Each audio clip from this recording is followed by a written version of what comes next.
প্ৰত্যেকৰ লগতে আমাৰ এনেকুৱা এটা কাহিনী আছে যিটো কাহিনী কোনোবাই হয়তো কৈ আছে আকৌ কোনোবাই শুনি আছে, কোনোবাই যদি লিখি আছে আকৌ কোনোবাই সেয়া কিন্তু পঢ়িহে আছে। আসসালামু আলাইকুম গাইজ, কি খবৰ আপোনালোকৰ? আশা কৰিছোঁ ভালে আছে। জেচমিন মিনি ব্লগৰ পুনৰ এটি নতুন মিনি ব্লগলৈ আপোনালোকৰ সকলোকে আজি কিন্তু আৰমানৰ পাৰ্টনাৰ আহি গ'ল। এইফালে ৰিহান আৰু আকিলো আহিছে, সিহঁতে একদম ফূৰ্তি। তাৰপিছত এইফালে বৌ আহিছিলে আৰু বৌৰ চিষ্টাৰ তাই আহিলে বহুতখিনি কাম সহজ কৰি দিছে। আমাৰ মাকবোৰৰ কাৰণে আটাইতকৈ টান কামেই হৈছে ল'ৰা ছোৱালী হোৱাৰ পিছত কাপোৰ জপাটো।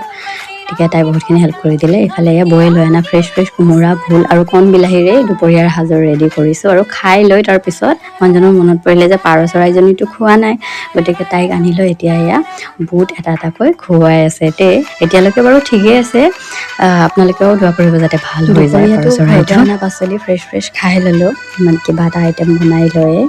গতিকে ৰাতি গৈ আছে আমাৰ এই লৈ আনিব চিকেন, আৰু সেইকাৰণে মই ভাবিলোঁ বেঙেনা আজিয়ে তোলোঁ, যিহেতু এইটো নাখায় মই কিবা এটা আইটেম বনাম আৰু এইফালে তাক চিকেন বনাই দি লয়। আৰু আহি গ'লোঁ এয়া এতিয়া বেঙেনা ছিঙিবলৈ, একদম জিলিকি আছে বেঙেনাখিনি। গছ প্ৰতি জানেনে এটা এটা বেঙেনা লাগিছে। এনেই বেলেগৰ ঘৰত দেখোঁ পাতেই কম দেখা যায়, বেঙেনা বেছি লাগে। মোৰ ইয়াত আকৌ পাতে জিলিকি আছে দেই। তেতিয়া মই পাত কিন্তু আৰু কাটিলোঁ সেইদিনাখন, গুৰিত একদম মানে ৰ'দ নপৰে বুলি পাতে একদম ঢাক খাই আছিলে। আৰু ইফালে আৰু মানে চিঞৰি কৈছে মামী ইটো চাইডেও আছে বেঙেনা, ইফালে ব'লা বুলি।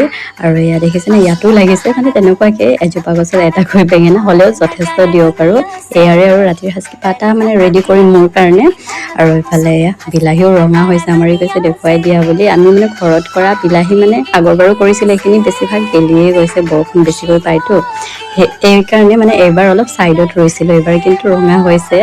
আজি মানে গাইছ আকৌ লগ পাম পুনৰ নতুন এটি মিনি ব্লগৰ সৈতে, তেতিয়ালৈকে ভালে থাকক, সুস্থ থাকক।